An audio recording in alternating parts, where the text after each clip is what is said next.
này ngày chia về lìa bờ ngày chia vị lìa ban ngày chia vị lìa là ban con sọ một cọ cho mom à pong sông ôi ai vô về chân hang trơn con sọ một cọ cho mom ngày này cái mày dạ cái mày cò cái mày ọt cái mày liềnมาเว้ยปึงปลีหาปองต้องเป็นบุญตะนกสับกรุบตึกทราประกาโชค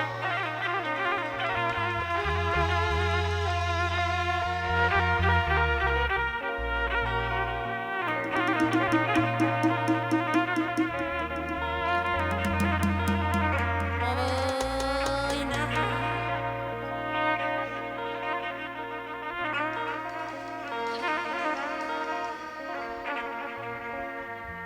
เน่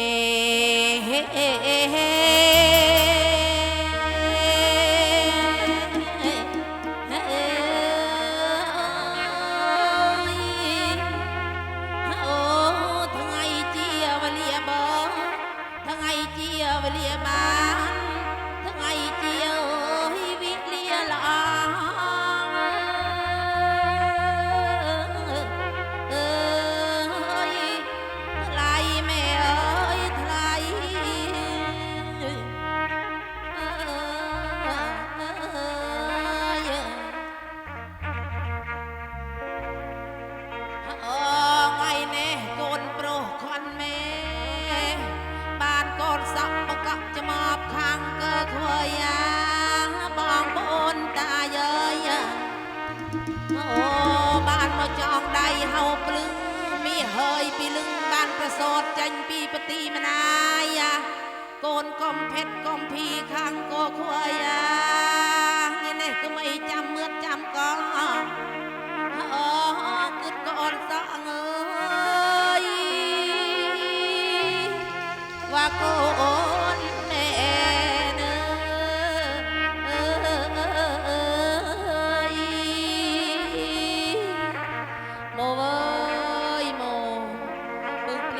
ต้องเป็นมูลตนับซับกรุบตึกธนาประกาโชกกอมเพชรกอมพีไปเลย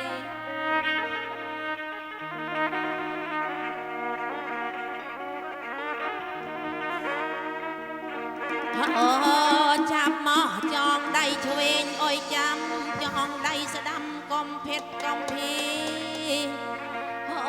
ปึงเปลี่ยต้องประมูลตนับก็ไม่ตนูตามดบตามปรีคลายจะเจาะสวรรค์สวาคลาเวียคำมือบายกีแต่ธรรมสนุนโกนเอ้ยทลายโกนเอ้ยว่าแต่กรูเน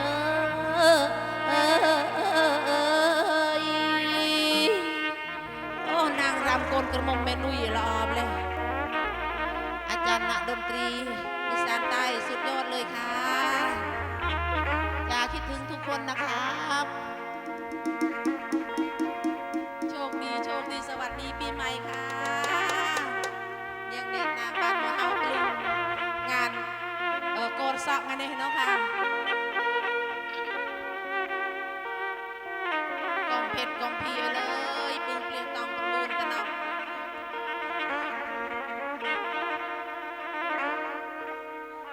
กระมมราละออมโมบีปตีเมียนเจย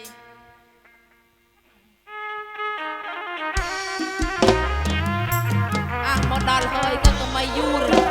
อิเลียยกจูนดูนจรูเฮยก็เรื่องโตก็เสียงสาวบ้านนาตังหน่อยจ้าน่ารักมากเลยเรื่องโตค่อยก็โจรโม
คุณอาจารย์ดนตรีสุดหล่อแห่งอีสานใต้รู้สึกว่ามีความสุขสดชื่นสมหวังปีใหม่เอ้ยเอ้ย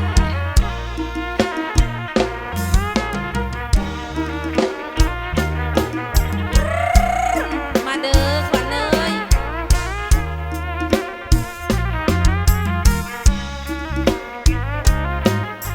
เ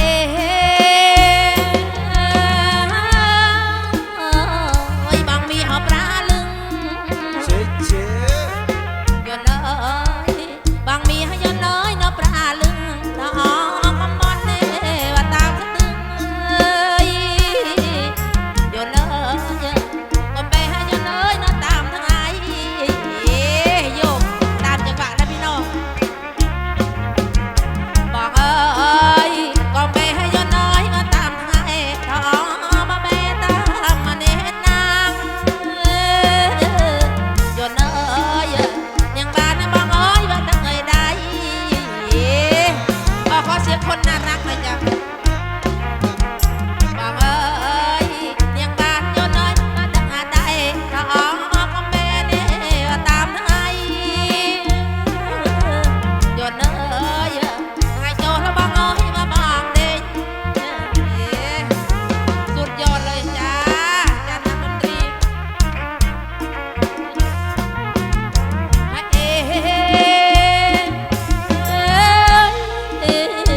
เอ้ยอำเอ้ยนะบอกอำย้อนเอ้ยอำเอ้ยย้อนเอ้ยมาบอกอำน้องเรียกคุณเน่ว่าลูกดำย้อนเอ้ยโอ้ยอำเอ้ยย้อนเอ้ยว่าจำใบพังอำโอ้ยก็โจรบ่ ฟังเอ้ยโอ้ยอำให้ย้อนเลยจังทองยังดำเน่ปูมุยฟังเอ้ยมันเกินให้ย้อนเลยนะมันฉลอง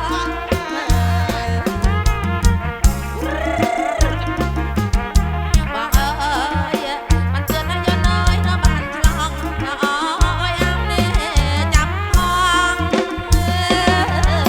ฟังเอ้ย กลางหูย้อนน้อยว่าจุ่มคดี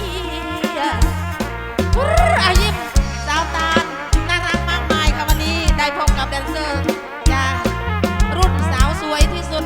แห่งแม่นุ้ยแดนกม13คนน่ารักให้เอ้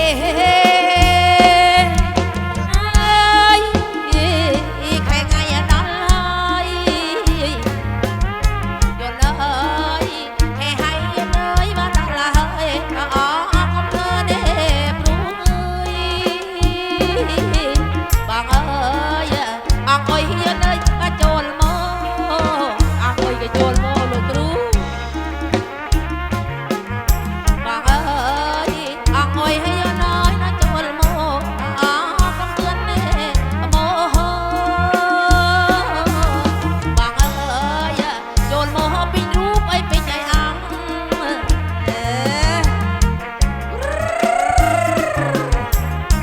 เจ็บ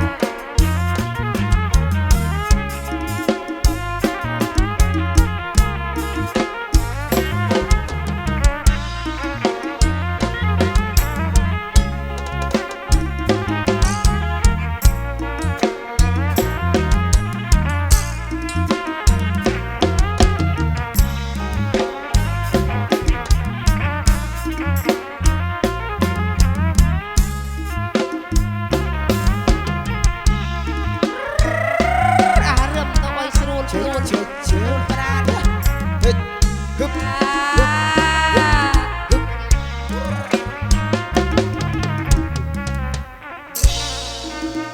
จ้าขอบคุณเจริญค่ะที่ให้เกียรติมโหนรำโอยกำลังจัดกำลังใจจากศิลปินพื้นบ้านอีสานใต้สระจะจรุบอุ่นโกนกระมมเมสุพดบองปะโอนยิงสระตระเบะนักตังนี่เฮ้ยวงอีสานใต้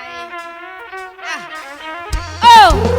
เฮ้ยเฮ้ย เจ๊เจ๊เจ๊เจ๊ เฮ้ย one two three yeah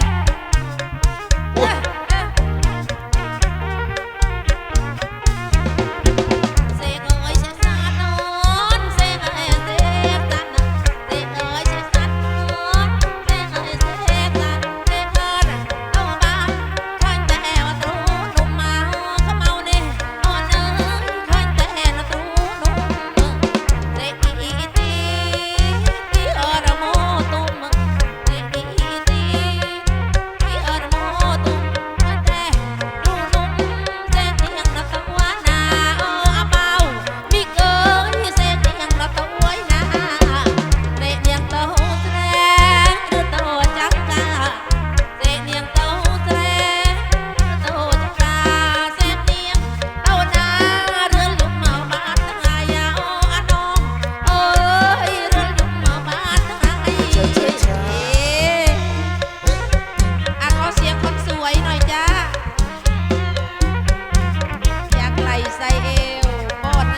นางรำจ้าเดนนุยโกโม13เยลอโสสบายถึงแต่มันบ้านเราก็ไม่เอาบางโอนกับบ้านจัดบนบ้านเรื่มบ้านเร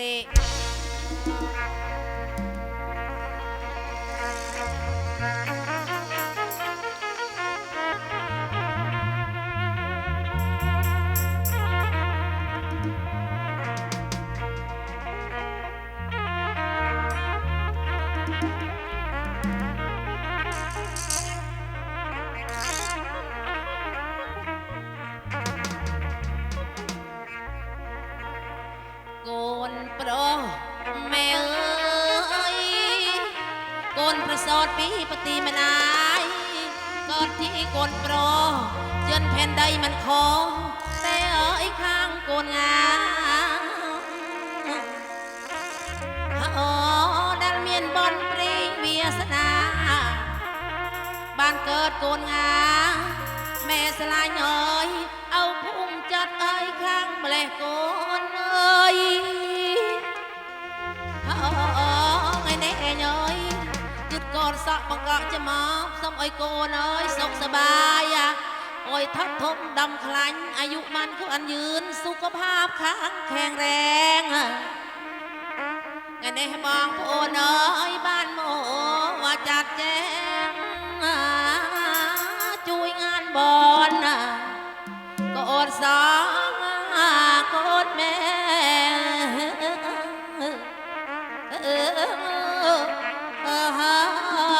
โกน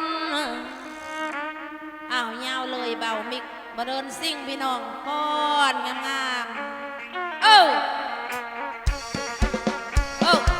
one two three อยากไหลใส่เอวป้อนงาม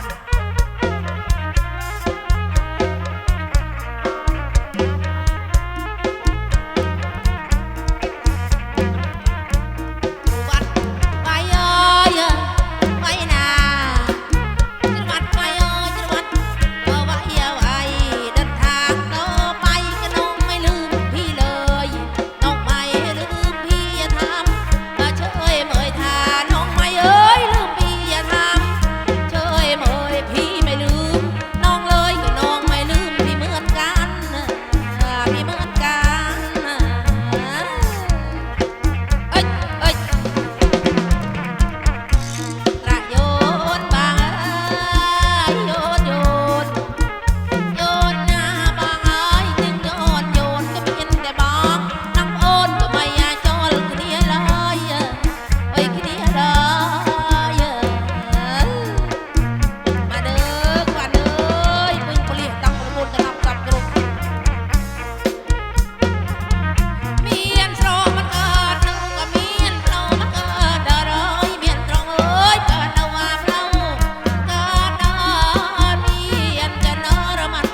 ไปจากบ้านวัน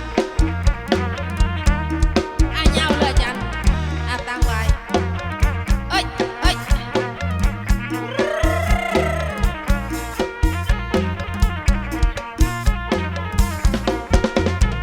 โอ้ชายเมื่อไรที่จะมาเห็นหน้าพี่จ๋าไม่มีแล้วไปหัวใจนั่งคิดอย่างไรให้ไว้กระแม่นกล่อมนอนเป็นตาอุ่นแท้หน่อยเป็นตาอุ่นแท้หน่อยอยากไล่ใส่เอวแห้งๆซอยซอยซอยบ่ได้ปีนขึ้นโลดกระสันนี่ซอยเขมรบางเอ้ยนี่ยังบ่เคยยังมันหล่อหมอลำจังเกิดเป็นบองก็จองได้บ่รูปโลอายบางเอ้ยโอ้มอมบางเอ้ยมันเรื่องมาหล่อแล้วมาเคยหมอลำเป็นได้บ่เป็นได้บ่บางเอ้ยเลี้ยงโน่บางเอ้ยสุรินทร์ยิ่งเด่นนะบางเอ้ยช่างใหญ่คนไทยนะเอ้ยคนงามนะเอ้ยขอขอบคุณเครื่องเสียงดีมีคุณภาพขอเสียงมือมิกหน่อยจ้ากำไม้บางเอ้ยถ้าบ่มีเงินมาไอ้เวสนาไอ้จ๋าน้องขอเป็นแฟนหมู่แฟนบางหมู่แฟนบางอยากไล่ใส่เอวกดงามซอยซอยซอยบักพริกซอยบักนาวซอยกระเทียมมาสั่นโอ้ชายผู้นายที่มาเห็นหน้าพี่จ๋าไม่มีแล้วไปหัวใจนางคิดอยากได้ไปไว้กะละแม่นกล่อมนอนเป็นตาอุ่นแท้หนอเป็นตาอุ่นแท้หนอบางเอ้ยนี่ยังมาพักไปเงินหลอกหมอลำต้องเกิดเป็นบองพอจองได้บอกรูปโลอายบางเอ้ยถ้าบ่มีเงินมาให้เบียสนาอาจารย์น้องเป็นแฟนมูลแบนบอกมูลแบนบอกน่ารักมากมาย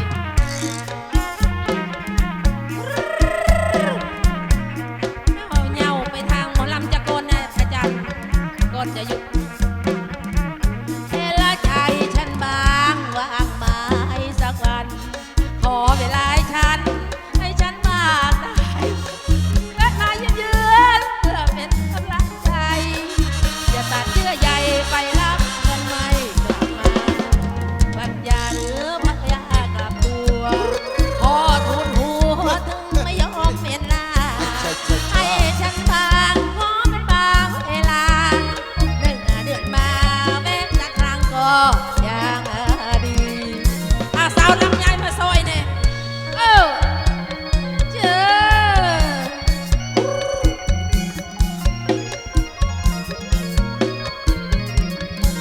เป็นอย่างพี่มาปะมาปอยเป็นอย่างพี่แล้วมาปะมาปอยได้แต่คอยเวลามาได้บางจะหายบ่นอรอได้แต่รอแล้วรอเรานอนรอพวกเขามันแสนกลุ่มบ้านมันเนี่ยเฮ้ยเพลงนี่กี่มอยรังลึกมอยรังเป็นเนี่ยเอ้ยเอ้ย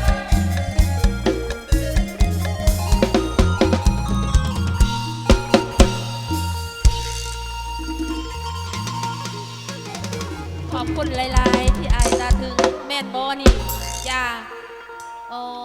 ขอบคุณค่ะสมโอ้ยบ้านมารวยเรียนก็ไม่อดก็ไม่เครียดก็ไม่ยากก็ไม่กรอปรึกนี่ก็ดะเตอ100จ้าบ้านแต่ประมวยเรียนพอหรือ30เรียน